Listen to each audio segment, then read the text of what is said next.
संस्कृत साहित्य का इतिहास के अंतर्गत आज हम कवि दंडी और उनकी रचना दश कुमार चरित का अध्ययन करेंगे।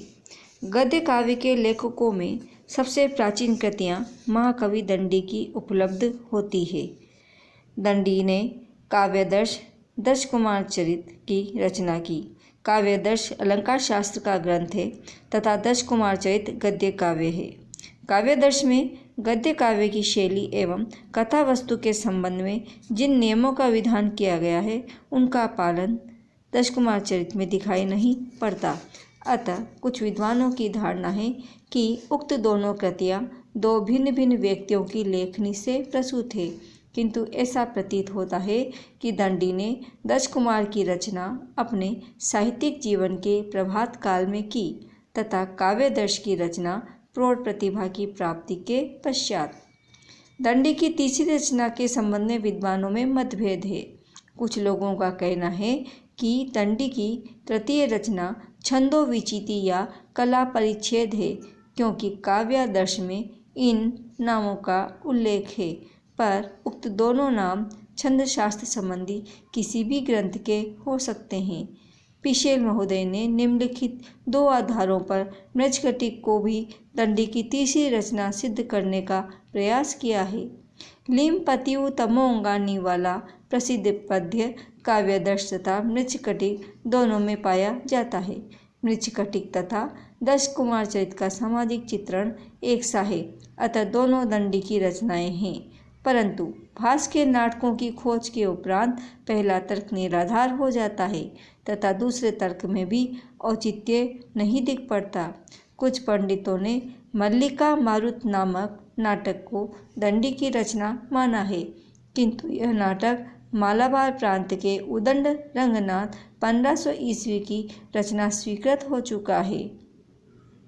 भोजदेव ने द्विसंधान काव्य का दंडी की रचना के रूप में उल्लेख किया है और उसका एक श्लोक भी उद्धृत किया है।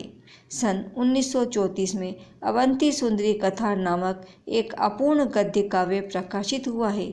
इसके संपादक M.R. कवि महोदय ने इसे दंडी की रचना माना है। अवंती सुंदरी कथा और दश कुमार चरित के कथानकों में समानता है, अंतर केवल शैली में है। अवंती सुंदरी कथा की प्रामाणिकता में कोई संदेह नहीं, क्योंकि काव्यादर्श की जंघाल कृति टीका में अवंती सुंदरी नामक आख्यायिका का उल्लेख किया गया है। अतः अवंती सुंदरी कथा को विद्वानों ने दंडी की तीसरी रचना माना है। दंडी की उत्पत्ति 7वीं शताब्दी में हुई। यद्यपि इनकी उत्पत्ति के संबंध में निर्धारण में मतभेद है, परंतु अवंती सुंदरी कथा के आधार पर इनके जीवन चरित्र का कुछ वर्णन इस प्रकार है। महाकवि दंडी किरातार्जुनीयम के रचयिता कविवर भारवी के परम मित्र दामोदर के प्रपौत्र थे, अथवा कुछ विद्वानों के कथानुसार महाकवि भारवी का नाम ही दामोदर था और दंडी कवि उन्हीं भारवी के प्रपिता का नाम मनोरथ था तथा पिता का नाम वीरदत्त था। वीरदत्त 4 भाई थे। 4 भाइयों में वीरदत्त सबसे छोटे थे तथा दर्शन शास्त्र में निष्णात थे। दंडी की माता का नाम गौरी देवी था। अभाग्यवश दंडी कवि बाल्यावस्था में ही मात पितृ विहीन हो गए थे। ये कांचीपुरी के निवासी थे। जनश्रुति तो सुविख्यात है ही कि पल्लव नृपति के राजकुमार को शिक्षित करने के लिए इन्होंने अपने प्रख्यात ग्रंथ काव्यादर्श की रचना की। कई लेखकों के मतों में काव्यादर्श में वर्णित राजवर्मा ही कांची के अधिपति पल्लव नृपति हैं। पल्लव नृपति शैव धर्मावलंबी थे और उसके प्रचारक भी थे। इनका राज्यकाल ईस्वी 690 से 725 तक माना जाता है। अतएव महाकवि का समय इतर प्रमाणों के अनुसार तथा अवंती सुंदरी कथा के आधार पर 7वीं शताब्दी का अंतिम चरण ज्ञात होता है। इस कथन की पुष्टि इसके द्वारा भी मानी जाती है कि काव्यादर्श में कालिदास एवं बाण के वर्णनों के सदृश वर्णन पाया जाता है।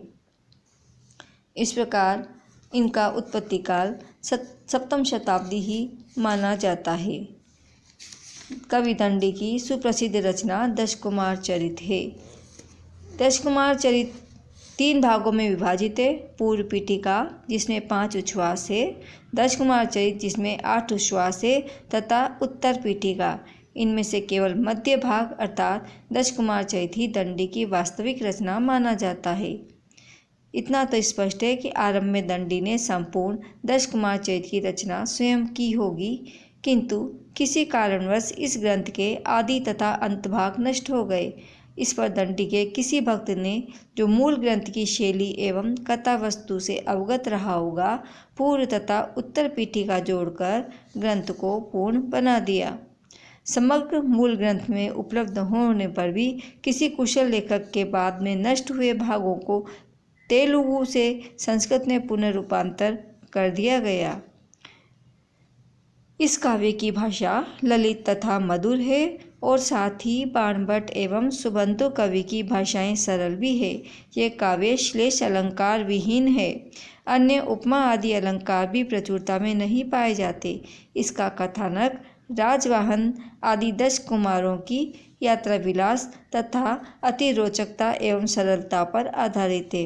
इसमें पाठकों को मुग्ध एवं आकर्षित करने की खूबी है। चोर शास्त्र और राजनीति ज्ञान का उपदेश तो पद पद पर है। कुछ स्थलों में कामशास्त्र का वर्णन निपुणता से पूर्ण वर्णित है।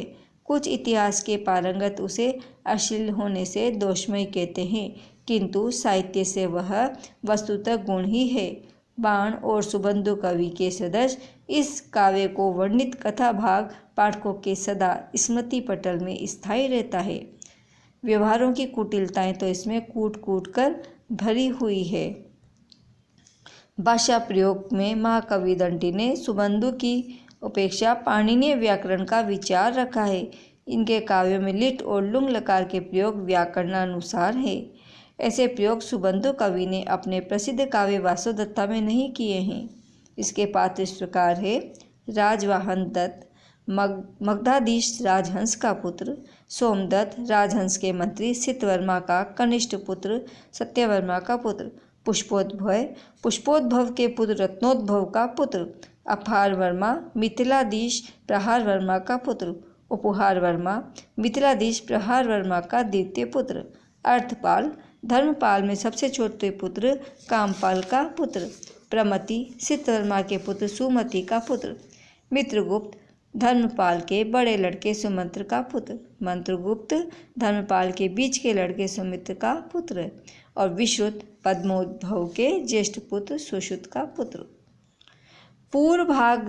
प्रथम भाग में पुष्पपरी, राजहंस, वसुमती आदि का वर्णन है। द्वितीय उच्छ्वास में कुमारों की दिग्विजय यात्रा का वर्णन है। तृतीय में सोमदत्त चरित्र का वर्णन है।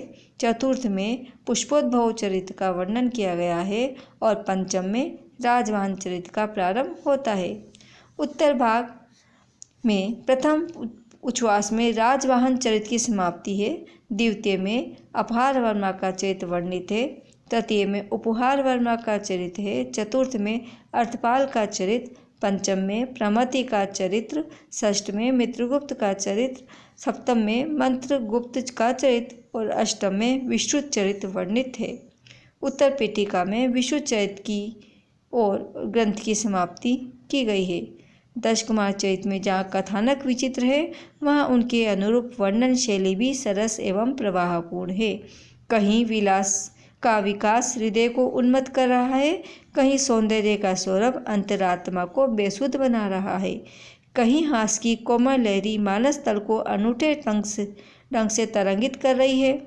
दंडी का चित्रण विशद है। उनके सभी पात्र सजीव और वास्तविक प्रतीत होते हैं। समाज के उच्च और निम्न वर्ग का वे जीता जागता चित्र उपस्थित कर देते हैं। दश कुमार चरित्र से उस समय की प्रचलित अनेक सामाजिक प्रथाओं का भी परिचय प्राप्त हो जाता है। दंडी का रचना कौशल तो दर्शनीय है। कथा की रोचकता में अभिवृद्धि करने के लिए वे कहीं शिष्ट हास्य, कहीं मधुर व्यंग्य और कहीं गंभीर वर्णन का आश्रय लेते हैं। कहीं वर्णन विस्तार है तो कहीं लघु कथाएं। कथाओं का क्रम प्रशंसनीय है। वर्णन प्रवाह दीर्घ विषयांतरों से आक्रांत नहीं होता। मुख्य कथा के स्रोत में अवान्तर कथाएं अवरोध नहीं उपस्थित करती। व्याकरण की दृष्टि से भी दश कुमार चरित निर्दोष है।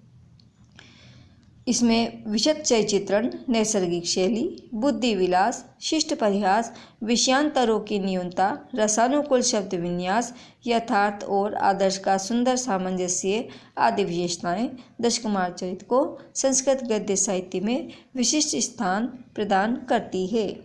धन्यवाद।